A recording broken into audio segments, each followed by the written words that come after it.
Hi there, it's Lori, and my story is from one of my student books. And I'm just going to go ahead and read pretty much this a whole little note that was written to me. Okay, I'm not reading that one. That one is funny in a whole different way, but no.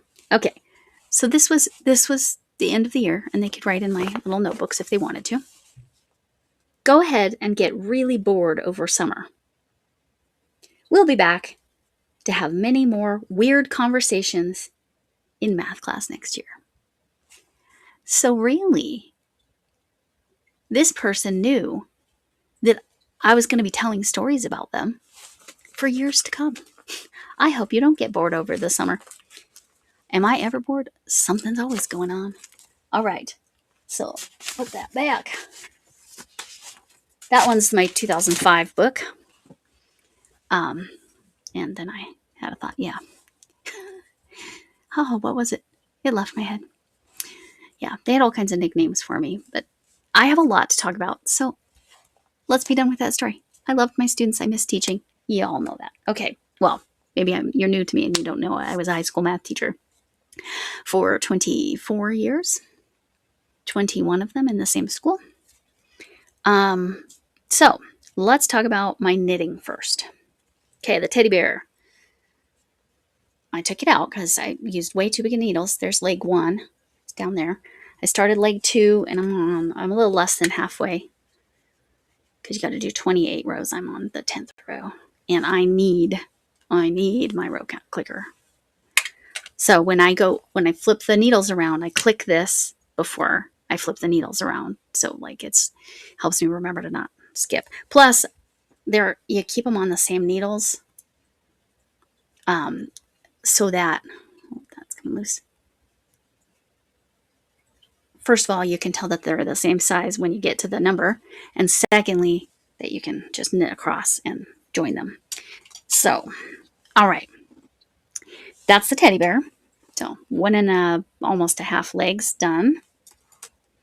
This, I want to get to about 10 more stitches. I'm at 20 stitches. I pulled it all out, and now I don't have any mistakes on the side. This is Sam's. I could not find this specific edging anywhere. She called it the perfect edge. It's similar to the one Camille recommended from Very Pink Knits, but it's not the same. But watching Very Pink's Knits version, I'm like, oh, okay, I know how I need to decrease, and I was not decreasing correctly. So, and I'm counting stitches every row. That helps too, because it's increasing 1 stitch every row. But I need it to get probably 10 stitches wider, because this is tiny. Where's my phone? My phone let me down just then. All right.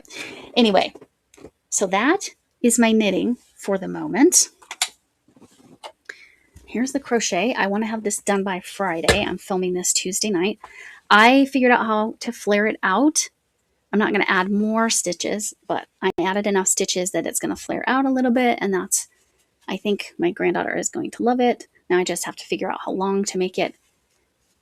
This should fit her properly as far as where those armholes are. This might be a little on the large side, but that should be fine. She always chooses to wear shorts under dresses, so I'm not worried about that either. They're not giant holes, but there are definitely holes in that. So she always wears shorts underneath anyway, so I'm not concerned about that. That's that. And then, of course, this. I need to get, there you go. I need to get to 24 inches. This is 8 of 9 squares. They're all color coordinated, but different. So I have a few more rows to go on that. Again, I like to put my favorite stitch markers on things to motivate me. Now this has a stitch marker in every corner, and that has made this go so much faster. I don't remember who I was listening to. Might have been Crafting Kittee, actually. She said, Nora, it might have been her, because she was saying how she was doing this project and she kept screwing up the count. So she had to put more stitch markers in than she usually did. And I know another yarn, Shannon, said when she was doing Bavarian stitch specifically, she needed to put stitch markers in the corners. And if you've ever done Bavarian stitch, she's correct. It is way too easy to miss a corner there. And since I'm only doing a chain 1 corner, that's harder to see. So I just didn't want to miss stitches, especially I wanted to make sure I was in the middle of that corner. Oh, remember, hanky markers from Hadijah are whatever's there is there, because her podiversary is coming up in a week, maybe 2 weeks. It's very soon. So if you are interested in those hanky markers, I will link her Etsy shop and the stitch markers specifically to check that out. Okay. Smile Club. I haven't done the post yet. When I do the post, if you have any questions, hopefully that answers them. And then you can always email Hadijah. Ladybird Loves is the channel. Ladybird with a capital D on the bird. All right. And then, so many jokes. This I haven't gotten very far. I'm doing Tunisian. Now I left it. You can see it's curling pretty bad. But I'm on the, it looks like the fourth row, third row, fourth row. Wait, where's my actual end stitch? Okay, you can see this is going to be big. This is the D&D, Dungeons and Dragons. I'm going to put a stitch marker in here so I can pull this down a little more. I probably didn't have a stitch marker on me, which is why it's pulled like that. Okay, so I'm doing this in Tunisian. I'm using a 10mm hook. I do believe that doing some Tunisian helped me understand the structure a little better. I think that's only 3 rows. But anyway, I adapted. This is 100 stitches. It is almost my arm span. So we're talking, this is probably very close to 5 feet wide.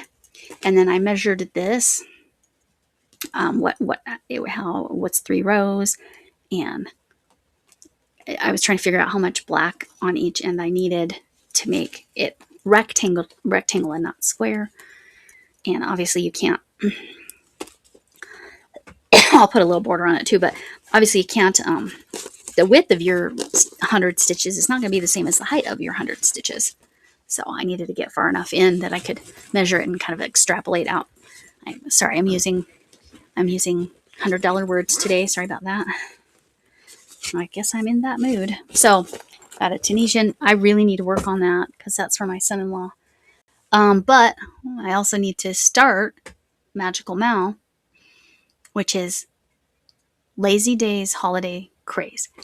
Any holiday, anything you can justify as a holiday, go check out Ola Joe's posts. Ola Joe's Crocheting Sailor, I think is the channel name. I'll drop her too.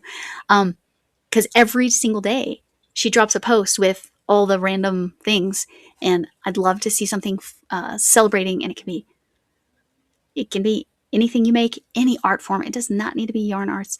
It can be gifts that you're making. It can be, we talked about birthdays, it can be celebrations. So on that, because we wanted people to be able to double dip, like do Christmas in July if they do that, or if they do Summerween, which is doing your Halloween stuff, whatever that might be, decorations or whatever, in the summer.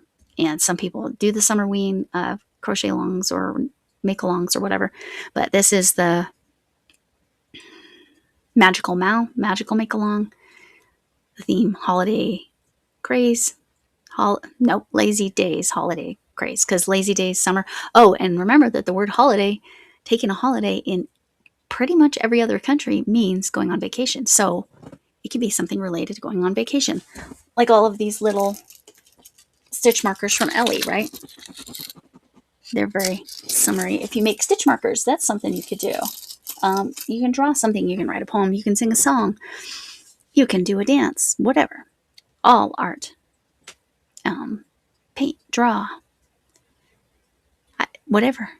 But do explain the holiday if it's not obvious. And any holiday works. We said Grandparents' Day works if you have a way to connect it. But so last Thursday, my Throwback Thursday, I said it was a housewarming gift, right? It was. The couple that I made that for, I literally got an invitation today for a baby shower. So I'm super excited. So that was made back in 2022. Got an invitation for a baby shower. I asked theme and color. So you're going to see another baby blanket. And it won't be the animal blanket. It won't be the animal blanket. It won't be the trees blanket that I just did. But I'm debating. I might do something with that. And I might do strips of trees in different greens. And then a cream with like maybe clouds instead of trees. I don't know. Because you know me. I can't just follow the pattern when it's crochet. Even though I absolutely love fiber S word for Hadija. Love his patterns. Now, some people say that his teaching style doesn't work for them. Find the person that works for you, or if you like written patterns, he does actually have written patterns. I did buy that tessellated forest from him. I did buy that pattern because I wanted to be able to adapt it and change it. So I have some thoughts. I have some interesting ideas.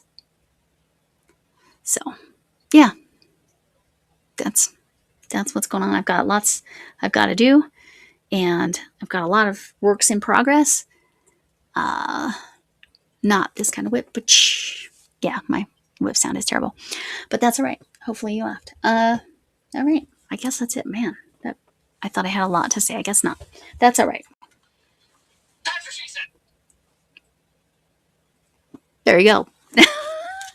There, my phone came through a little bit differently, though. All right. Because I can't think of anything. Smile Club, please watch. Please watch videos, and I will get that post up very soon. It's not even in the right container. Okay. Because we got a match. Hugs from me, Mom Potato Head. Hugs from me. Oh, thanks for coming in. Can I get an amen? Hugs of whatever kind you need, even if it's a hug from a distance. And please remember, you matter and kindness matters. Hope to see you again soon. Bye.